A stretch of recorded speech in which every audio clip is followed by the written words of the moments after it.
नमस्कार। चलिए आज एक मार्केट की पहेली सुलझाते हैं।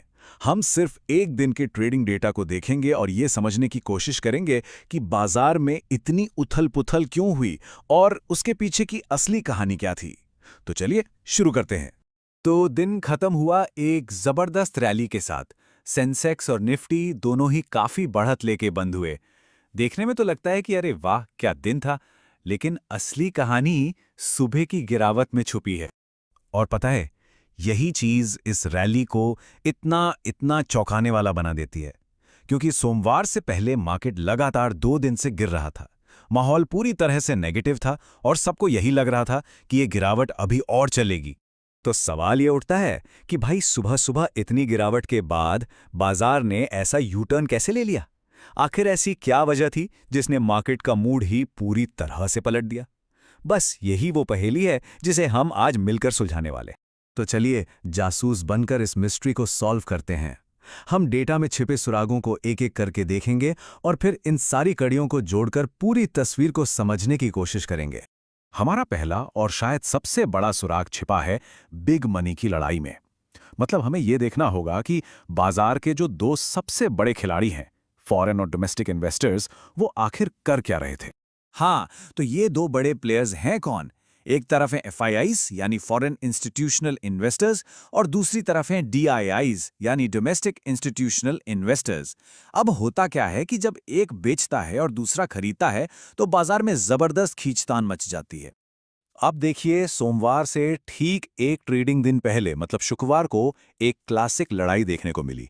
एफआईआईज ने जरा आंकड़ा देखिए, लगभग 7,500 करोड़ की बिकवाली की और वहीं डीआईआईज ने भी करीब करीब 6,500 करोड़ की खरीदारी करके बाजार को थामने की पूरी कोशिश की। मतलब एक जोर से खींच रहा था तो दूसरा पूरी ताकत से रोक रहा था। तो हुआ ये कि एफआईआईज की जो जबरदस्त बिकवाली थी ना, उसी के प्रेशर में सोमवार सुबह को बाजार में एक तरह का डर था और मार्केट नीचे खुला। देखिए, एफआईआईज का पैसा निकालना हमेशा एक नेगेटिव सिग्नल माना जाता है। तो ये तो हुई बड़े प्लेयर्स की बात। अब आते हैं हमारे दूसरे सुराग पर, बाजार का मूड। मतलब बड़े इन्वेस्टर्स के अलावा ये समझना भी तो जरूरी है कि जो बाकी ट्रेडर्स हैं वो उस दिन कैसा महसूस कर रहे थे, डरे हुए थे या कॉन्फिडेंट। और इसे नापने का एक बहुत ही बढ़िया टूल है पुट कॉल रेशियो, जिसे हम पीसीआर भी कहते हैं। अब यह है क्या? बहुत सिंपल है।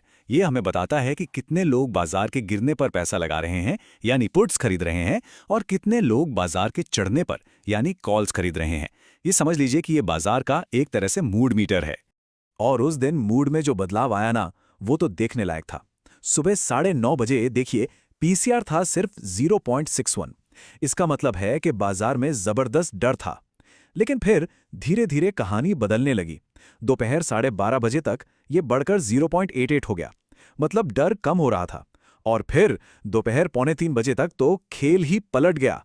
पीसीआर 1.06 पर पहुंच गया, जो एक साफ साफ तेजी का सिग्नल था। देखते ही देखते डर उम्मीद में बदल चुका था। तो अब हमारे पास दोनों सुराग हैं। चलिए इन सारी कड़ियों को जोड़ते हैं और देखते हैं कि उस दिन असल में हुआ क्या था। तो पूरी कहानी कुछ यूं बनती है। एक तरफ एफआईआईज थे जो जबरदस्त बिकवाली करके बाजार को नीचे खींच रहे थे, लेकिन दूसरी तरफ डीआईआईज एक दीवार की तरह खड़े हो गए और उस बिकवाली को सोखते रहे, जिससे मार्केट बहुत ज्यादा नहीं गिरा। और फिर आया असली गेम चेंजर, जब पीसीआर ने दिखाया कि ट्रेडर्स का डर अब खत्म हो रहा है। बस इसी बदलते मूड ने खरीदारी की एक नई लहर पैदा कर दी और बाजार ने एक ऐसी वापसी की जिसकी किसी को उम्मीद नहीं थी। और इस सबका नतीजा क्या निकला? निफ्टी 50 में 211 पॉइंट से भी ज्यादा की एक शानदार बढ़त। ये नंबर अपने आप में उस दिन की पूरी कहानी कह देता है। कैसे सुबह की घबराहट शाम को एक जबरदस्त जश्न में बदल गई। अच्छा, तो इस पूरी कहानी से हमें सीखने को क्या मिलता है? वो कौन से टूल्स हैं जिन्हें एनालिस्ट इस्तेमाल करते हैं मार्केट के इस उतार चढ़ाव को समझने के लिए? चलिए देखते हैं। देखिए, ये एक सीधी सादी 3 स्टेप की प्रोसेस है। सबसे पहले ये देखिए कि बड़ा पैसा किधर जा रहा है, मतलब एफआईआई और डीआईआई का डेटा। दूसरा, पीसीआर जैसे इंडिकेटर्स से बाजार का मूड भांपिए। और आखिर में इन दोनों को मिलाकर एक पूरी कहानी बनाइए कि आखिर हुआ क्या। हाँ, एक बात याद रखना बहुत जरूरी है। ये जितने भी टूल्स हैं ना, ये कोई क्रिस्टल बॉल नहीं है जो आपको भविष्य बता दें। नहीं, ये बस डेटा से एक कहानी बनाने में हमारी मदद करते हैं, ताकि हम ये समझ सकें कि जो हुआ वो क्यों हुआ, ना कि ये पता लगा सकें कि क्या होने वाला है। और यहीं पर एक बहुत दिलचस्प सवाल खड़ा होता है कि क्या मार्केट एनालिसिस एक साइंस है या फिर ये डेटा के साथ कहानी कहने की एक कला है? इस पर सोचेगा जरूर।